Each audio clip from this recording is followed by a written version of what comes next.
అందరికీ నమస్కారం అండి. ఈరోజు కథ హాలిడే ట్రిప్కి పిల్లలు మనవళ్లతో ఓలా కార్లు బయలుదేరిపోయాయి. తలుపు దగ్గరగా వేసి వచ్చి హాల్లో సోఫా మీద కూర్చున్నాను. డైనింగ్ టేబుల్ మీద ఆఖరి మనవడు చివరి క్షణం వరకు తిననని మారాన్ చేస్తూ వదిలేసిన పప్పు, నెయ్యి అన్నం, దాని పక్కనే హడావుడిలో మరిచిపోయిన మంచినీళ్ల బాటిలు.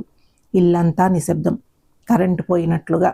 గదిలో సుభద్ర ఒత్తిగిలుతూ దుప్పటి పైకి లాక్కున్న చప్పుడు.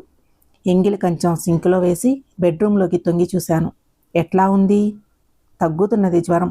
పిల్లలు చాలా డిసప్పాయింట్ అయ్యారు నా వల్ల. మరిప్పుడైనా వెళ్దాంలే. ఏం పోయింది? మరిప్పుడైనానా?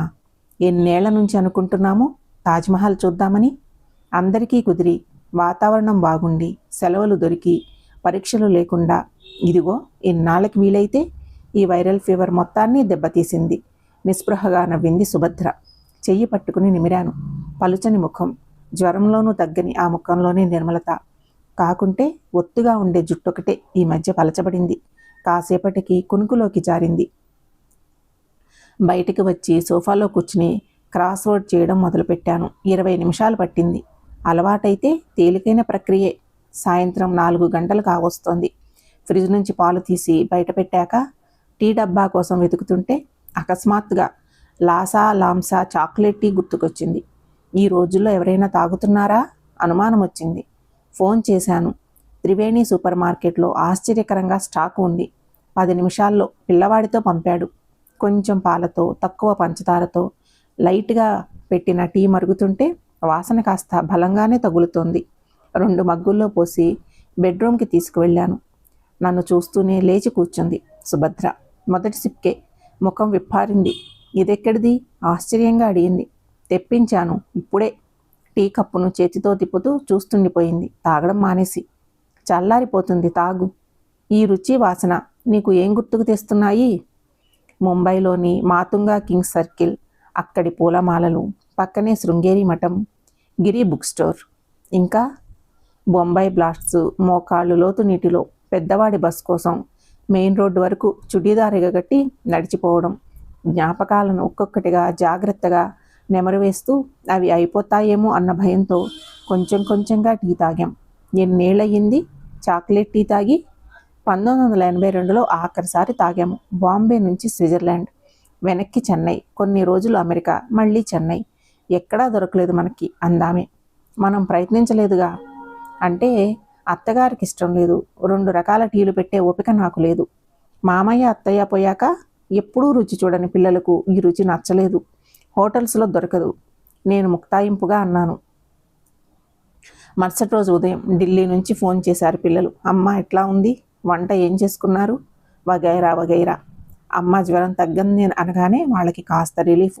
కార్న్ఫ్లెక్స్ను బౌల్లో వేసుకుని వేడి పాలు వంపుకుని డైనింగ్ టేబుల్ మీద కూర్చున్నాము. అల్మారాలో పైతంతలో గోధుమ రంగులో ఉంది పెళ్ళి ఆల్బమ్.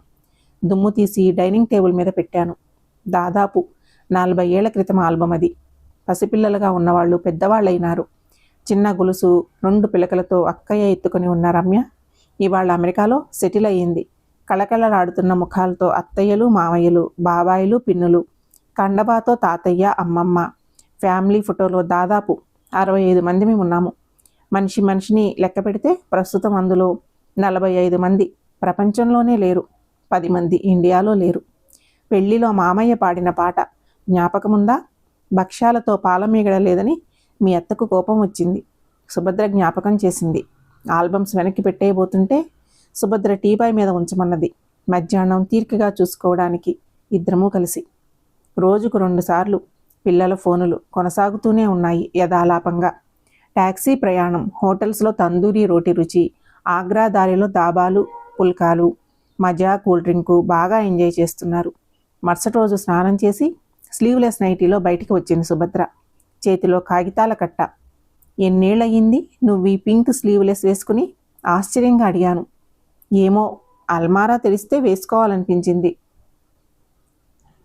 ఇన్నేళ్ళైనా ఎంత బాగుందో పెద్దగా అనేసి నాలుక ఖర్చుకుని చుట్టూ తిరిగి చూశాను. ఇంట్లో మేమిద్దరమే అన్న సత్యం మరోసారి గుర్తొచ్చింది. ఏమిటి కాగితాల కట్ట? అడిగాను. ఉత్తరాలు అంది. ఏ ఉత్తరాలు? పెళ్లికి ముందు 6 నెలలు మీరు నాకు, నేను మీకు రాసినవి. నవ్వుతూ టేబుల్ మీద పెట్టింది సుభద్ర వాటిని. ఒక కట్టుకు గ్రీన్ బ్యాండ్, అవి సుభద్ర రాసినవి. రెడ్ రబ్బర్ బ్యాండ్తో ఉన్నది నాది. ఉప్మా చేయమంటారా అడిగింది. నువ్వేం చేయొద్దు, కాస్త తొందరగా భోజనం చేద్దాము. ఉత్తరాలిచ్చి సోఫాలో కూర్చో. సుభద్ర ఉత్తరాలు నేను, నా ఉత్తరాలు సుభద్ర తీసుకున్నాము. ఎన్ని ఆశలు, ఎన్ని ఆలోచనలు, ఎంత అర్థం లేని కవిత్వం, ఎప్పటి సినిమా పాటలు. 3000తో హనీమూన్ ఎక్కడికంటూ ఎన్ని చర్చలు. పెళ్లికి ముందు ఎదుర్కొలులో కట్టుకోబోతున్న కాఫీ రంగు కంచిపట్టు చీర వర్ణన, రాసి కొట్టేసిన చిలిపి మాటలు, అప్పుడు చదివిన నవలల ప్రశంస, కనబోయే పిల్లల మీద బెరుగ్గా సాగిన చర్చలు. తెలుగు రాత అర్థం కావడానికి కూడా కొంచెం సమయం పడుతోంది. నాకు మాత్రం ఆ ఉత్తరాలు కృష్ణబిల్లం కన్నా లోతుగా, ఇంకి పాటల కన్నా మధురంగా అనిపించాయి. గంట తరువాత ఉత్తరాల కట్ట మార్చుకున్నాము.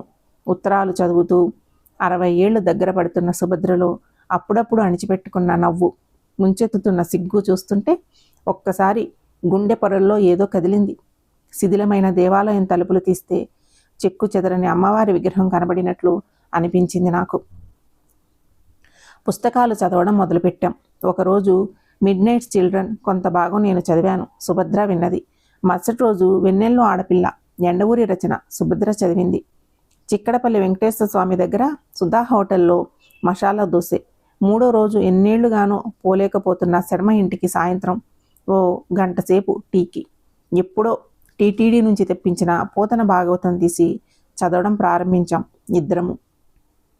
ఉదయాన్నే 5:30 కల్లా లేచి ఒక అరగంట ఐఎంలో నేర్చుకున్న యోగా చేయడం, ఆ తర్వాత మరో అరగంట పాటు ఏ ఆలోచన లేని మౌనం కోసం ధ్యానంలో కూర్చోవడం. మనవళ్ల స్కూలు, పిల్లల ఆఫీసు తొందర లేకపోవడంతో పని మనిషిని కూడా లేటుగా రమ్మని చెప్పాము. ఒక విధమైన నిర్వాయ పారత్వంతో చాలా రోజుల నుంచి వెతుకుతున్నది కొంచెం కొంచెం దొరుకుతున్న తృప్తి మొదలైంది. వారం రోజులు త్వరగా గడిచిపోయాయి. ఆదివారం వచ్చేసింది. పిల్లలు సాయంత్రం దిగుతారు. ఉదయాన్నే లేచి కాఫీ కూడా తాగకుండా కాలనీ పార్కులో మౌనంగా అరగంట కూర్చున్నాము. శరీరాలు కొంచెం తగులుతున్నాయి, మనసులు పెనవేసుకుంటున్నాయి. నెమ్మదిగా లేచి ఇంటికి వచ్చేసాము. పిల్లలు వచ్చేశారు. ఇల్లంతా మళ్ళా సందడి. పొద్దున స్కూలుకు తయారయ్యేవాళ్ళు, హోంవర్క్ మర్చిపోయిన వాళ్ళు, స్కూల్ బ్యాగ్ దొరకని వాళ్ళు, బ్రేక్ఫాస్ట్, లంచ్, డిన్నర్ అన్నిటికీ హడావుడి. పూర్తి బిజీ రొటీన్ మళ్ళీ మొదలయ్యింది. మనవాళ్ల బస్సు కోసం రోడ్డు మీద నిల్చోవడం, ఎన్డీటీవీలో ఉదరగొట్టే రాజకీయ చర్చలు, పాత సినిమా పాటలను కొత్త వాళ్లతో పాడించే కార్యక్రమాలు, అప్పుడప్పుడు రాని నీళ్లు, ఎప్పుడూ ఎగ్గొట్టే పని మనిషి. పాత ముసులోకి క్రమక్రమంగా జారిపోతున్నాము. ఒంటరిగా ఉన్న వారం రోజులు వెనక్కి తిరిగి చూసుకుంటే అవి ఒకసారి ఏడాదిలాగా, మరోసారి ఏదో కలలాగా అనిపించడం ప్రారంభించాయి. నెల రోజుల తర్వాత రెండోవాడి కొలిగ్ పెళ్లికి పిలుపు వచ్చింది. పెళ్లి చేసుకునే అమ్మాయి మాకు కూడా బాగా పరిచయం. ఇంటికి వచ్చి కాళ్లకు దండం పెట్టి కార్డు ఇచ్చి రమ్మనమంటూ పిలిచింది. ఇంటిల్లపాది బయలుదేరారు. నాకెందుకో రావాలని లేదురా. ప్రయాణానికి గంట ముందర చెప్పాను తాపీగా. ఏం నానా, ఒంట్లో బాలేదా ఆదుర్దాగా అడిగాడు మా రెండోవాడు. ఒంట్లో బానే ఉంది. అక్కడికి వచ్చి క్యూలో నిల్చుని బఫే తినే ఇంట్రెస్టు, రాను పోను 4 గంటలు కారులో కూర్చునే ఓపిక రెండూ లేవు. నేను రానంటూ సుభద్ర కూడా ఉండిపోయింది. మమ్మల్ని వదిలి వాళ్ళకి వెళ్ళక తప్పలేదు. ఆ పైవారం బంధువుల ఇంట్లో సత్యనారాయణ వ్రతం, కుటుంబ సమేతంగా వనభోజనాలు, మరో వారం బిర్లా మందిర్ ప్రయాణం. అన్ని ఆఖరి క్షణంలో మానేశాము. నేను, సుభద్ర. మమ్మల్ని, మా ప్రవర్తనని, ఆలోచనలను చిన్నప్పటి నుండి ఎరిగి ఉన్న పిల్లలకు, ముఖ్యంగా కోడళ్లకు ఏం జరుగుతున్నదో అంతుపట్టడం లేదు. మేమేమీ కోపంగా లేము, సాధింపులు లేవు. పిల్లలతో చిరాకు పడడం లేదు. పైపిచ్చు పూర్వం కన్నా కొంచెం సంతోషంగా ఉన్నట్లు కూడా వాళ్ళకి మాకు తెలుస్తూనే ఉంది. ఆదివారం ఉదయం అందరం బ్రేక్ఫాస్ట్ కానించి కూర్చున్నాము. పిల్లలు ఆడుకోవడానికి వెళ్ళారు. పెద్ద కొడుకు, కోడలు, చిన్న కొడుకు, కోడలు హాల్లో సోఫాల్లో కూర్చుని ఉన్నారు. సుభద్ర వంటింట్లో టీ పెడుతోంది. పేపర్తో బయటికి వచ్చిన నన్ను చూసి సింగిల్ సీటర్ సోఫా ఖాళీ చేసి కూర్చోమన్నాడు పెద్దవాడు. అమ్మా, నువ్వు కూడా ఇటురా అంటూ పిలిచాడు. టీ కప్పులు ట్రేలో పట్టుకుని వచ్చింది సుభద్ర. మా దగ్గరున్న స్వతంత్రం వల్ల, ఇంట్లో ఉండే మంచి వాతావరణం వల్ల ఏ ఉపోద్ఘాతము, డొంక తిరుగుడు లేకుండా సూటిగా అడిగాడు పెద్దవాడు. నానా, ఈ మధ్య మీరు ఇద్దరు మాతో బయటికి రావడానికి అవాయిడ్ చేస్తున్నారు. ఒంట్లో బాలేదా, మనసు బాలేదా? ప్రశ్న. అదేమీ లేదురా, మాట దాటేశాను. పోనీ పిల్లలతో, పనితో బాగా అలసిపోతున్నారా? వంటకు సాయంగా మనిషిని పెడదామంటే మీరేగా వద్దన్నారు. పనిలో ఏ ప్రాబ్లమూ లేదురా. ఎందులోనూ ఏ ప్రాబ్లం లేకపోతే మరి ఈ మార్పు ఎందుకు వచ్చింది? తాజ్మహల్ ట్రిప్పు క్యాన్సిల్ అయినప్పటి నుంచి మీరు దేనికి మాతో కలిసి రావట్లేదు. ఎందుకని? సుభద్ర నేను మార్చి చూసుకున్నాము. ఏమీ మాట్లాడవద్దన్నట్లుగా తల ఆడించింది సుభద్ర. నా మటుకు నాకు ఈ మౌనం, ముసుగులో గుద్దులాట కొనసాగితే మనస్పర్ధలు మొదలవుతాయేమోనని అనిపించింది. ఆలోచించుకుని నెమ్మదిగా అన్నాను. మేము వనస్థలిపురంలోని మన పాత ఇంట్లో ఉందామనుకుంటున్నాము. కనీసం ఓ 6 నెలలు. కొడుకులు కోడళ్ళు అందరూ ఒక్కసారిగా ఉలిక్కిపడ్డారు నా మాటలకి. ఎందుకు నానా? ఏమయ్యింది? చిన్నవాడి ప్రశ్న. ఏమీ కాలేదు. మీరు మమ్మల్ని ఒక్క మాట అనలేదు.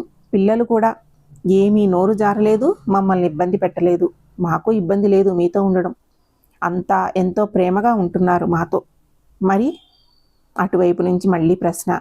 నేను చెప్పే కారణాలు కొన్ని మీకు నవ్వు తెప్పించవచ్చు, కొన్ని మీకు అర్థం కూడా కాకపోవచ్చు. మా అమ్మ చెప్పేది, రామాయణ వనవాస ఘట్టంలో దశరథుడి ఆక్రోశం అర్థం కావాలంటే పిల్లలు ఉండాలని. అట్లాగే నేను చెప్పేవి, అనుకునేవి మీకు 60-70 ఏళ్ళు వస్తే కానీ పూర్తిగా అర్థం కావు. వయసు పైబడ్డాక భార్యాభర్తలకు ఏకాంతం యవ్వనంలో కన్నా ఎక్కువ అవసరమని నా అభిప్రాయం. పెళ్ళైన మొదటి 2 ఏళ్లలో ఎట్లా ఉన్నామో, ఏం మాట్లాడుకున్నామో కూడా జ్ఞాపకం లేదు నాకు. మీ చదువులు, మా అమ్మా నాన్న, బంధువులు, రోగాలు, ప్రయాణాలు, కొన్ని దశాబ్దాలు హడావుడిగా గడిచిపోయాయి. మీ అందరి మధ్య ఎంత ప్రేమగా ఉన్నా మేమిద్దరం నిశ్శబ్దంగా పక్కపక్కన కూర్చోవడమో, మా పెళ్లి ఆల్బం చూసుకోవడమో, మాకు ఎంతో సహాయం చేసే స్నేహితుల విషయం మాట్లాడుకోవడమో ఇప్పుడు దాదాపు అసంభవం అయ్యింది. కృష్ణశాస్త్రి పాటలు వింటుంటే మనవరాలు ఛానల్ మార్చేస్తుంది. తలత్ మెహమూద్ గజల్ చిన్న కోడలికి మలేరియా వణుకు పాట. పాత ఆల్బం టీపాయ్ మీద పెడితే పిల్లల పుస్తకాల్లో కలిసిపోతుంది. ఏమీ చేయకుండా ఉండడము, చేయదలుచుకున్నది మాత్రమే చేయడము. ఈ స్వతంత్రం కాస్త కావాలి అనిపిస్తుందిరా. నా మాటలకు చిన్న కోడలు కాస్త గిల్టీగా తలదించుకుంది. ఓ 15 రోజులు ఎక్కడికన్నా వెళ్ళిరండి నానా, చిన్నవాడు సలహా ఇచ్చాడు. నేను కోరుకునేది ఎక్కడికి పోనక్కరలేని స్థిరత్వము, ప్రశాంతత. నాకు 65 ఏళ్ళు, మహా అయితే ఇంకో 15 ఏళ్ళు. ఆరోగ్యం బాగుంటే 20. మా ఇద్దరిలో ఒకరు ముందు ఒకరు వెనక పోక తప్పదు. మా ఇద్దరిలో ఒంటరిగా మిగిలిన వాళ్ళకి మనుమలు మనవరాళ్ళు తప్ప ఏ జ్ఞాపకాల గుబాళింపు, ఏ మాటల మంద్రధ్వని ఆలంబనగా ఉండనక్కరలేదా? కళ్ళు మూసుకుని మీ అమ్మను తలుచుకుంటే కాఫీ పెడుతూనో, పసిపిల్లకి పాలు పడుతూనో కనబడుతున్నది. ఆ రూపం తప్ప మరే రూపము ఎంత ప్రయత్నించినా నా కళ్ళ ముందుకి రావడం లేదు. ఉద్యోగం చేస్తున్న పెద్ద కోడలు తలదించుకుని నెమ్మదిగా అన్నది, పోనీ మేమే ఎక్కడికన్నా మారిపోమా అని. మళ్ళా అదే మాట. మీరు మమ్మల్ని కష్టపెట్టడం లేదు, మేము కష్టపడడం లేదు. కానీ మనమలు మనవరాళ్ళతో ఉండే సుఖం కన్నా కొంచెం వేరే సుఖము, శాంతి కావాల్సిన సమయం వచ్చిందేమో అనిపిస్తుంది. ఏదో పొద్దున లేచి గబగబా దీపం పెట్టి హడావుడిగా చేసే పూజ తప్ప అరగంట ప్రశాంతంగా ఆత్మావలోకనం చేసుకునే తీరిక, వ్యవధి లేకుండా ఉన్నది జీవితం. తండ్రిగా, తాతగా, భర్తగా, ఉద్యోగిగా కాకుండా భగవంతుడు ఇచ్చిన జన్మకు ఒక వ్యక్తిగా నేను సాధించినదేమిటి? నన్ను నేను ఎంతవరకు తెలుసుకున్నానన్న ప్రశ్న నన్ను ఒక్కొక్కసారి కలవర పెడుతున్నది. అయితే వెళ్ళిపోతారా? కూతురు లేని లోటును తీర్చిన చిన్న కోడలు ఒక్కసారిగా బావురు మంది. అదేమిటమ్మా? 6 నెలలు అనుకుంటున్నాము. ఉండగలమో లేదో తెలియదు. మనసంతా ఇక్కడికే లాగుతుందేమో. తీరా అక్కడికి వెళ్ళినాక చంటివాణ్ణి జోకొట్టకపోతే నాకు నిద్ర పట్టదేమో. ఏ అవసరం వచ్చినా చెప్పండి, 2 గంటల్లో హైటెక్ సిటీలో వచ్చి వాలతాము. ఏం తినాలనిపించినా, మమ్మల్ని చూడాలనిపించినా వెంటనే బయలుదేరి రండి. మన పూర్వులు నిర్ణయించినట్లు వానప్రస్థ ఆశ్రమాన్ని కొన్ని నెలలు అయిన వనస్థలిపురంలో గడుపుదామని మా ప్రయత్నం. భగవంతుడి దయ వల్ల మొదటి 2 నెలలు ఈ ప్రయత్నం సఫలమైతే తరువాతి 2 నెలలు ఉత్తరాలు రాసుకుని వెనకటి రోజులకి పోదామని ఉంది. వీలైతే వాట్సాప్ని ఫోన్ నుంచి తీసేద్దామని ఉంది. రోజువారీ వ్యవహారంలో మీరంతటా మీరు నిర్ణయాలు తీసుకోవడం బాగా అవసరమనుకుంటేనే మా సలహాని అడగడం మీకు మంచిది, మాకు మంచిది. ఎవరు చూడొచ్చారు? ప్రతిరోజు కనపడకపోతే 3 దశాబ్దాల క్రింది నా యూరోపియన్ అనుభవాలు మీకు వినాలనిపిస్తుందేమో. మనవరాలు సంగీతం క్లాసు టైంకి వాకింగ్ పెట్టుకోకుండా నేను ఇంట్లోనే ఉండి దాని ముద్దుపాటలు వింటానేమో. అహంకారం అడిగించి మమకారం తొలగించి చేయూతనిచ్చి మమ్ము చేరదీసుకు అన్న పాట అంతరార్థం తెలుసుకోవాలని ఉందిరా. మీ నాన్నకి సుభద్ర వత్తాసు పలికింది. తేలికపడిన మనసుతో కుర్చీలో నుంచి ఉత్సాహంగా లేచాను. ఈ కథ సమాప్తము. ఈ కథను రచించినది శ్రీనివాసరావు గారు. ఈ కథ మీకు నచ్చినట్లయితే ఛానల్ని సబ్స్క్రైబ్ చేసుకోండి. ఛానల్లోని మిగతా కథలను ఫాలో అవ్వండి. మీ స్నేహితులకి బంధువులకి షేర్ చేయండి, లైక్ చేయండి. ఈ కథ గురించి మీ అభిప్రాయాన్ని కామెంట్ రూపంలో తెలియచేయండి. Thank you.